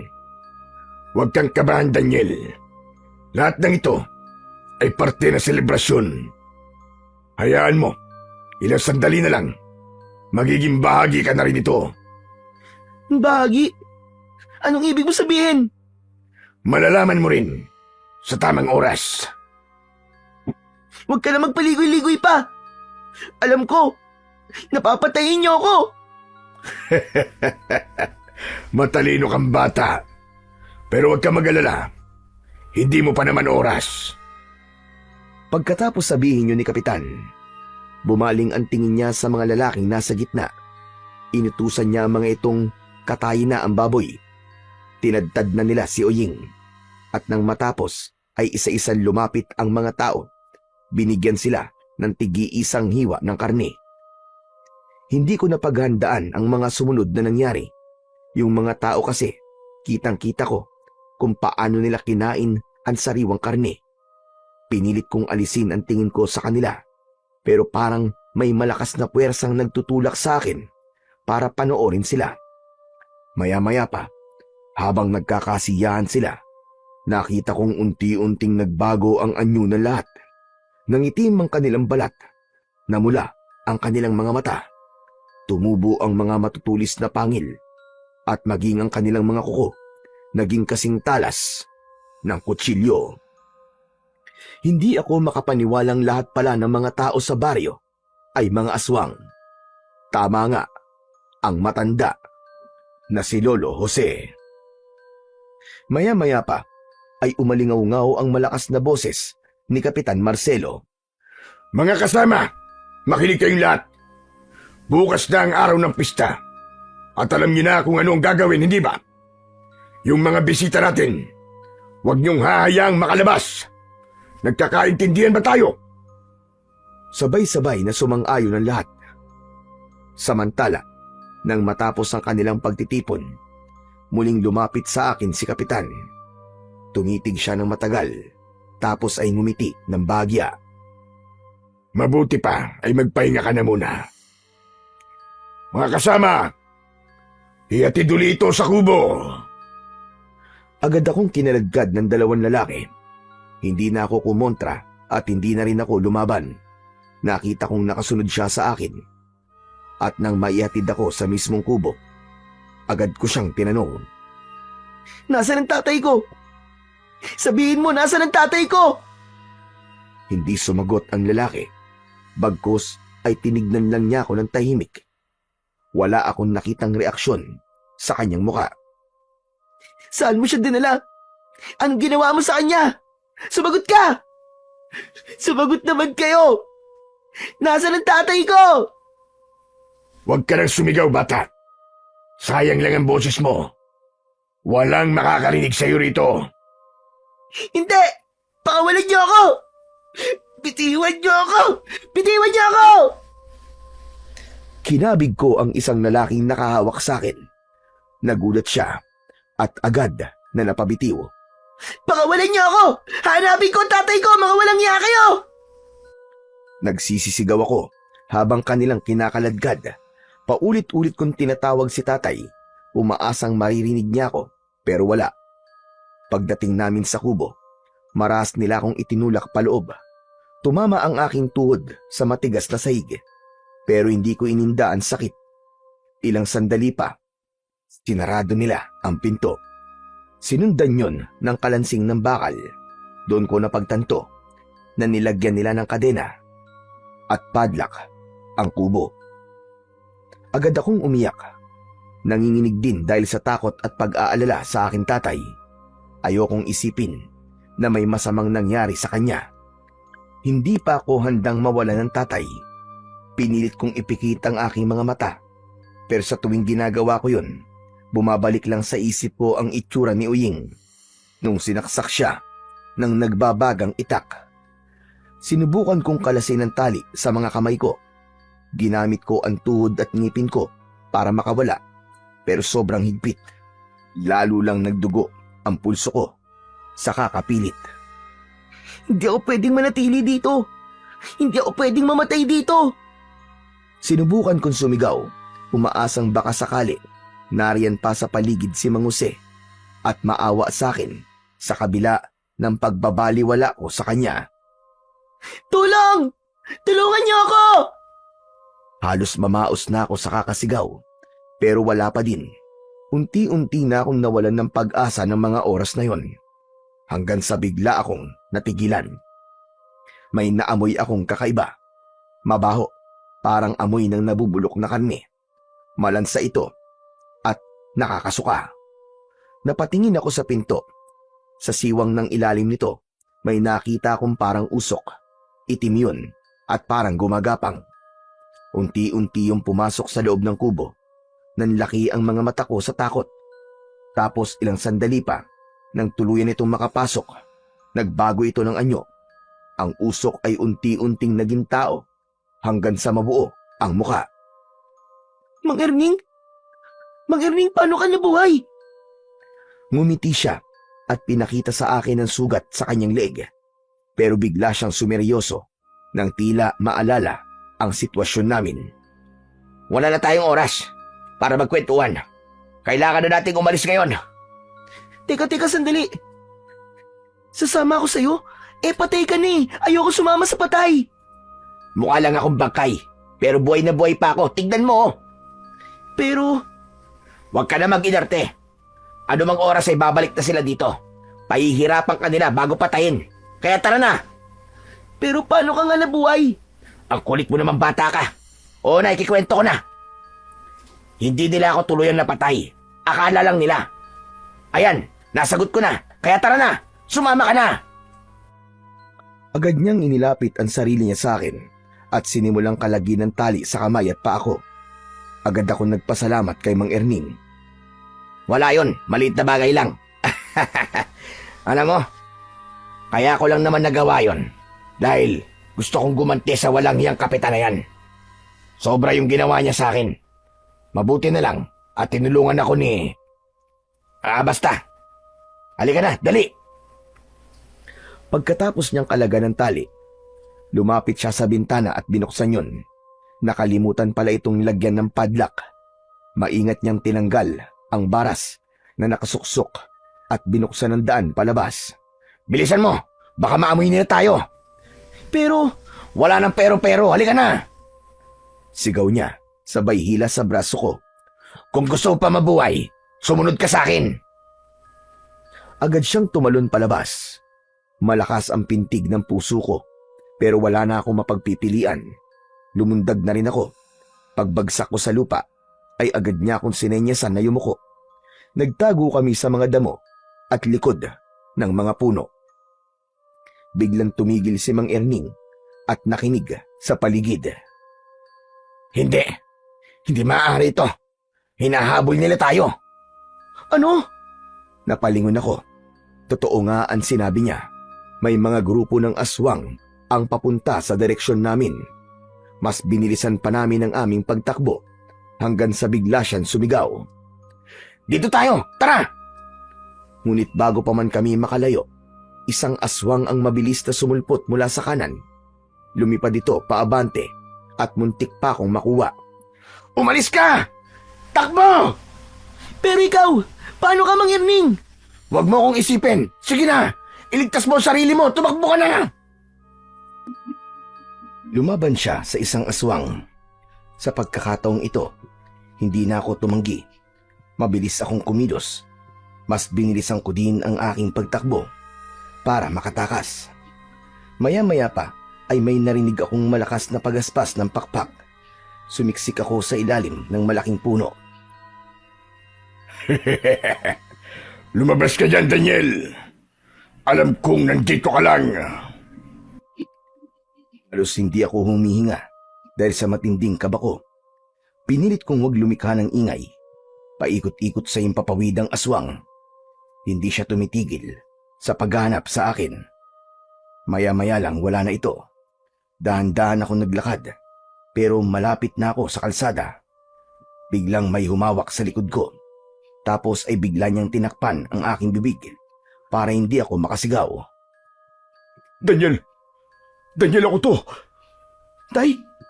Tay, buhay ka! Oo, anak, buhay ako. Napaiyak ako sa tuwa at agad siyang niyakap. Akala ko talaga, Tay. Patay ka na. Hindi, anak. Nagising ako nung sundan mo yung mga aswang papunta sa gubat. Tapos, ano nangyari, Tay? Nakita ko din kung ano ang nakita mo, anak. Si Kap Marcelo. Ang lahat ng mga tao dito. Aswang silang lahat. Kaya nga, Tay. Natatakot po ako. Umalis na po tayo rito.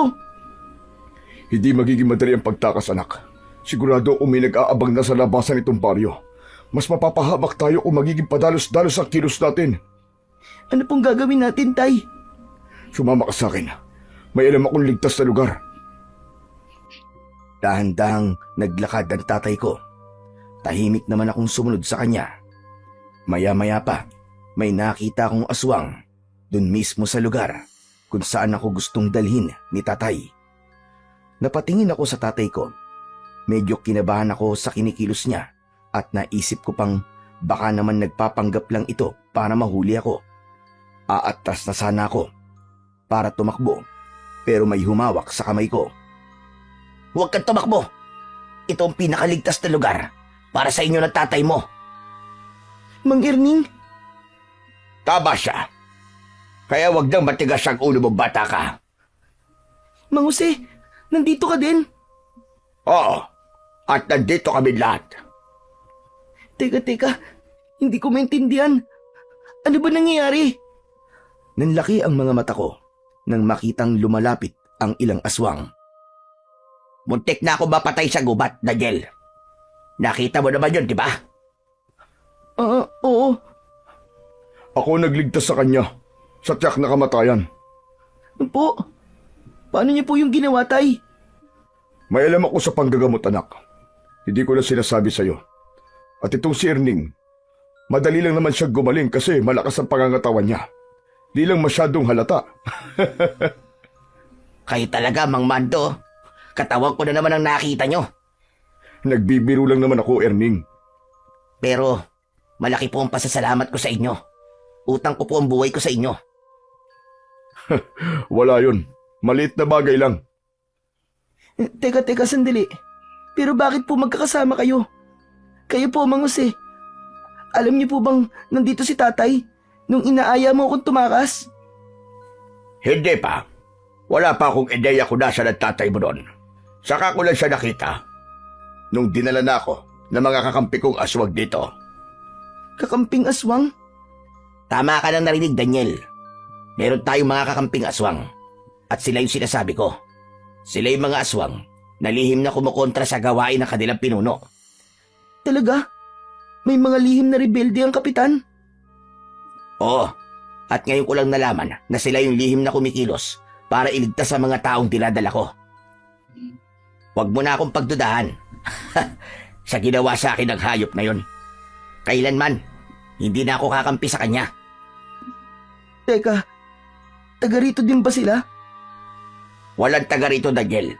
Matagal nang abandonado ang lugar na to. Lumipat lang ang grupo namin dito matapos makausap ni Kap Marcelo ang tatay mo. Ano? Sa simula pa lang ay pinagplanuhan na namin kayo dahil ang dugo nyo ang tatapos sa ritual na ginagawa namin. Dugo? Ano namang mapapala niyo sa dugo namin? Espesyal ang inyong dugo. Espesyal? Tay, ano po ba sinasabi niya? Anak, hindi ko pa nasasabi sa'yo. Pero ang dugo kasi natin ay mula sa angka ng mga antingero.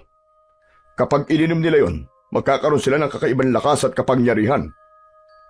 At hindi namin hahayaang mangyari yon. Matagal na namin plano na pabagsakin ang hayop na Marcelo na yon. Matagal na kami naghihintay ng oras. At ngayong gabi na yon. Bigla kong naalala ang kwintas na ibinigay sa akin ni tatay. Hinugot ko yun sa loob ng aking damit. Antingero pala tayo, tay. Pero bakit ganun? Wala namang bisa itong binigay niyong medalyon sa akin. Muntik na po akong mapatay ni Kapitan Marcelo. Sandaling natahimik ang lahat. Pero maya-maya pa ay biglang lumapit si Mang Jose at maingat na tinignan ang kwintas na hawak ko. Hindi yan nawala ng bisa, Daniel. Natutulog lang ang kapangyarihan yan. Matagal na kasi hindi napapakain ang dasal. Pwede ko bang mahiram?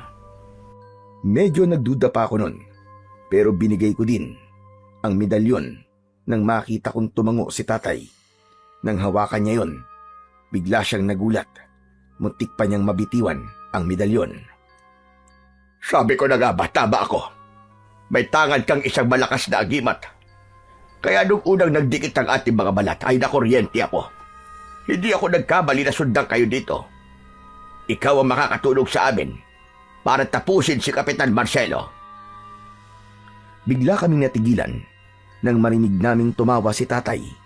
Bigla din siyang tumahimik nang mapansing lahat kami ay nakatingin sa kanya. Pasensya na. Hindi ko lang maiwasan tumawa. Naalala ko kasi nung papunta tayo dito kanina. Napagkamalan ko itong si Mang Jose na isang aswang. Naikwento kasi ni Lolo noon na kapag may tangan kang ganyan at may nadikit sa iyong masamang loob o masamang elemento, masasaktan siya. Hindi naman ako nasaktan. Nagparamdam lang sa akin ang medalyon. Kaya niya ako kinuryente. Pasensya na kayo, Mang Mando at Daniel. Yung palang mga kinikwento ko sa inyo tungkol kay Mang Jose. Lahat yun ay kasinungalingan. Liban dun, sa namatayan siya ng mga kapamilya. Hindi siya mangkukulam. Ang totoo niyan ay isa talaga siyang magaling na antingero. Nakilala namin kumakalaban sa grupo namin. Sabi ko na nga, be. Parang may mali kasi sa kwento mo. Oo, Daniel, aminado ako. Gumagawa lang naman ako ng kwento. Ayoko kasing mabulilyaso ang misyon ko nang dalhin ko kayo kay Marcelo. Pero nagbago na ako. Sawa na akong magpaalipid sa kanya. Mabuti at nasa panig ka na ngayon ng tama. At ang misyon natin ay pabagsakin ng tuluyan si Kapitan Marcelo. Tama yan. Sama-sama natin pababagsakin ang paghahari ng aswang na yon. Pagkasabi nun ay pumikit ang matanda at sinimulan niyang bigkasin ng orasyon. Habang ginagawa niya ito, ay nakita kong biglang lumakas ang hangin. Tapos ay biglang nagliwanag ang medalyon. Wow! Ang ganda! Nagliliwanag na po siya, Mang Jose. Tama ka. O eto, isuot mo na. Pwede mo na yung gamitin bilang sandata laban sa mga aswang na katulad ni Marcelo. Maingat kong kinuha ang kwintas at isinuot ko yon sa aking leg. Paglapat nito sa aking dibdib, ay may naramdaman akong banayad na kuryente na dumaloy sa aking ugat. Ngayong gising na kapag yari ang medalyon, may isa lang sana akong ipapakiusap sa'yo. Ano po yun, Mang Jose? Kung masasama ka sa laban, tandaan mo ito. Tanging mga aswang na may pulang bata lang ang papatayin mo. Sila ang mga kampo ni Marcelo. Pero may kulay asul na bata. Sila ang mga kakampi natin. Sige po, Mang Jose. Tatandaan ko po ang lahat ng yan. Pagkasabi ko nun, ay bigla akong napaigtad nang may maramdaman akong kakaibang init mula sa medalyon. Sinabi ko yon kay Mang Jose. Isang masamang babalayan. Mga kasama, parating na sila. Handa na ba kayo makipaglaban? Oo, Mang Jose. Handa na kami. Kasabay ni Erning ay sumigaw din ng pagsang-ayon ang mga kasama naming aswang. Maya-maya pa ay narinig na namin ang malalakas na alulong ng mga aswang. Meron ding malakas na pagaspas ng pakpak sa itaas. Nagsipaghanda kaming lahat. Ilang sandali pa ay biglang bumulusok pababa si Marcelo. Matikas ang tindig nitong tumayo sa harap namin. Sa wakas, nagkita-kita din tayo mga traidor. Kasabay nito ay nagsidatingan din ang kanyang mga kampon. Agad na nagsimula ang labanan. Nagbanggaan ang dalawang uri ng mga aswang. Parehas silang mababangis. Parehong ipinaglalaban nila ang kanilang mga buhay. Daniel! Gamitin mo na ang medalyon mo! Madali ka! Nang marinig ko yon, ay agad kong hinawakan ito. Hindi ko alam kung paano, pero bigla na naman itong nagliwanag. Pumalat ang liwanag sa paligid ko at tumama sa unang aswang na sumugod. Napaatras siya, nagsisisigaw at unti-unting natunaw ang katawan hanggang sa naging abo. Sunod-sunod na sumalakay ang mga aswang sa akin, pero lahat sila hindi umubra sa liwanag ng medalyon. Lahat sila ay namatay. Galit na galit si Kapitan Marcelo nang makita ang aking ginawa. Dahan-dahan akong lumapit sa kanya at nakipagsukatan ng tingin. Maigpit ang hawak ko sa aking medalyon. Wala akong sandatang dala, kundi ang liwanag lang na galing dito. Akala mo ba ay matatalo mo ko, bata? Susubukan ko! Tatalunin kita, Marcelo! Huwag kang masyadong mayabang! Biglang kumilos si Kapitan Marcelo. Mula sa kanyang katawan ay lumabas ang makapal na usok. Itim na itim. Kumalat ito sa paligid. Ang bawat madaanan ng usok, kakampi man o hindi, ay biglang napapahawak sa kanilang dibdib. Bumubula ang bibig at bumabagsak sa lupa. Daniel! Mag-iingat ka! Itinaas ko ang medalyon. Mas lumakas ang liwanag nito. Parang gumawa ito ng isang bilog na kalasag na siyang nagtutulak sa usok, palayo sa akin. Walang kwenta ang kapangyarihan mo! Itinaas ng pinuno ng mga aswang ang kanyang mga kamay. Dahil doon ay mas kumapal pa ang itim na usok. Nagsimulang manghina ang ilan sa mga kasama naming aswang. Kahit si Mang Erning ay napasigaw habang tinatakpan ang kanyang muka. Hindi! Hindi maaari ito! Naramdaman ko ang alinlangan sa sarili ko ng mga oras na yon. Parang nawalan ako ng pag-asa. Malakas ang kapangyarihan ng aswang na yon, pero biglang may humawak sa kamay ko. Muli niyang itinaas ang medalyon at saka umusal ng dasal. Napatingin ako sa kanya. Tay! Dalawa tayong makikipagtos sa aswang na yan, anak. Tutulungan kita. Ramdam ko ang init ng kamay ni tatay. Sabay naming hinawakan ng medalyon. Maya-maya pa, lumapit si Mang Jose. Humawak din siya sa medalyon. Tatlong antingero! Laban kay Marcelo! Pagdampi ng kamay ni Mang Jose sa medalyon, biglang lumakas ang liwanag nito. Parang may mainit na hangin na dumaan sa pagitan naming tatlo. Halos hindi ako makahinga ng maayos dahil sa lakas ng enerhiya nito. Sa harap namin ay naroon si Kapitan Marcelo. Nakataas din ng kanyang mga kamay. Pinalalakas pa niya lalo ang usok na lumalabas sa kanyang katawan. Mas kumapal ito at ang usok nito ay medyo tumatagos na sa harang. Kailangan matalo natin ang usok, Daniel. Isentro natin ang liwanag kay Marcelo. Ngayon na! Sabay-sabay naming ibinaba ng bagya ang aming mga kamay at itinuro yun kay Marcelo. Humawak ako ng maigpit sa medalyon, samantalang sina Tatay at Mang Jose naman ay tuloy-tuloy na nagdarasal ng orasyon. Dahan-dahan, may lumabas na gintong liwanag mula sa gitna namin. Tumama yon sa kinaroroonan ni Marcelo. Kumalat ang liwanag at ang usok na galing sa kanya ay nagsimulang humina. Narinig namin siyang sumigaw habang tinatakpan ng mukha niya. Lumakas palalo ang liwanag at unti-unti nitong nilamon ang natitira pang itim na usok. Agad na nagsitakbuhan ang mga kakampi ni Marcelo. Nang mawala na ang liwanag, nakita kong wala na si Marcelo. Wala na rin ang nakakalasong usok nito. Tanging abo na lamang ang naiwan sa lupa. Tapos na! Patay na si Marcelo! Patay na siya! Nanalo tayo, mga kasama! Nang marinig namin ang sigaw ni Mang Jose, nagsigawan din ang mga kasama namin sa tuwa. Si Tatay naman ay napaupo na sa lupa. Agad ko siyang nilapitan. Tay, kumusta po kayo? Ayos lang po ba kayo? Ayos lang ako, anak. Pagod lang ako. Pero masaya ako, anak. Sa wakas, makakauwi na rin tayo. Umupo ako sa tabi niya. Pareho kaming tahimik. Pareho ding hinahabol ang hininga. Ilang sandali pa, lumapit si Mang Jose sa amin.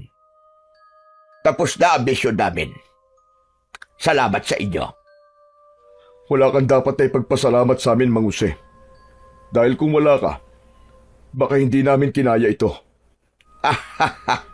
Mukhang talagang nakatadhana na magkikita-kita tayo dahil tayong tatlo pala ang makakagapit sa hayop na Marcelo na yon. Tapos na po talaga, no? Wala na pong mga aswang? Oo, Daniel. Makakauwi na kayo ng tatay mo. Pero paano po? Sira po yung sasakyan namin. Daniel, ano kasi, ang totoo niyan, ako sumira ng sasakyan nyo eh. Pero, kaya ko namang ayusin yon. Akong bahala. Ano? Ikaw ang sumira ng sasakyan namin? Pambihira naman yan, oo. Napakamot siya sa ulo, parang batang nahuli sa kalokohan. Napangiti na lang si Tatay at nag-aya ng pumunta sa baryo. Lumabas na kami ng gubat. Pagdating sa baryo, agad na inayos ni Mang Erning ang sasakyan. Hindi nagtagal, umaandar na yon. Aba, ayos ah. Magaling ka palang mekaniko. Opo, dati po ako nagtatrabaho bilang mekaniko doon sa bayan. Bago ako naging kampo ni Marcelo. Siya nga pala, sandali lang ho. May kukunin lang po ako saglit. Umalis si Erning. Pumasok ito sa bahay na tinuluyan ni Kapitan. Paglabas niya ay may dala na itong isang malaking bag. Ibinigay niya ito sa amin. Teka. Para saan to? Sa inyo na po yan. Hindi po namin niya magagamit dito eh. Agad na binuksan ni Tatay ang bag at nakita naming maraming pera ang laman nun. Agad na ibinalik ni Tatay ang bag kay Mang Erning, pero tumanggi na itong kunin ang bag. Maging si Mang Jose ay sinabing sa amin na lamang ang pera. Naku, salamat. Maraming salamat sa inyo. Napakalaking biyaya nito. Matapos yun, ay nagpaalam na kaming dalawa. Pinaandar na ni tatay ang truck. Habang umaandar, tanaw ko sila. Kumakaway sila sa amin. Tay, mabuti na lang po at nakaligtas tayo. Oo nga anak eh. Ngayon, pwede na tayong magsimula ulit. Ngumiti kaming pareho. Tapos na ang bangungot. At kung meron man akong dapat na ipagpasalamat, yun ay ang kaligtasan namin ni tatay. Pagdating namin sa aming baryo, wala kaming inaksayang panahon. Agad kaming naligo at nagbihis. Pumunta kami sa simbahan. Tahimik kaming nagdasal at ipinagpasalamat sa Panginoong Diyos ang aming pangalawang buhay. Paglabas namin ng simbahan, hinawakan ni tatay ang aking balikat. Anak, hindi lahat ay nabibigyan ng pangalawang pagkakataon. Kaya mula ngayon, pahalagahan natin ang buhay na to. Opo, Tay. Sadyang mabuti po ang Panginoon sa atin. Naniniwala po ako na ang liwanag na nanggagaling sa medalyon ay galing po sa Kanya. Dahil ang liwanag po na galing sa Panginoon, yun lang po ang kayang-kayang tumalo sa kadiliman. Ngumiti si tatay at tumango. Tama ka dyan, anak. Samantala, pagkalipas ng maraming taon, pagkatapos ng nangyaring bangungot na yon sa aming mag-ama, namuhay na kaming payapa. Ang perang nakuha namin sa Baryo Santo Cristo, ang kalahati nun ay idinonate namin sa simbahan. Ang kalahati naman ay siyang ginamit ni tatay na panimula ng negosyo na may kinalaman pa rin sa babuyan at agrikultura. Nagtayo siya ng tindahan at nagbebenta kami ng mga feeds at gamit sa pagsasaka. Tumutulong din kami sa mga magsasakang walang puhunan. Minsan, naiisip ko, baka ito na talaga ang dahilan kung bakit binigyan kami ng pangalawang pagkakataon at kung bakit nangyari yun. Ito ay upang makatulong kami sa iba. Si tatay ay matanda na pero malakas pa. Kasama pa rin namin siya sa bahay naming mag-asawa. Minsan, kapag nasa tindahan ako, siya ang nag-aalaga sa mga apo niya. Yung medalyon, hindi ko na siya ginagamit ngayon at hindi ko na rin sinusuot, pero nakasabit pa rin yon sa altar. At sa tuwing sasapit ang 6:00 ng gabi, hindi namin siya kinakalimutan ni tatay. Pinapakain pa rin namin siya ng orasyon para manatili itong buhay at magamit kung talagang kailangan. Kung sakaling bumalik at maggasik muli ng lagim ang mga kampon ng kadiliman.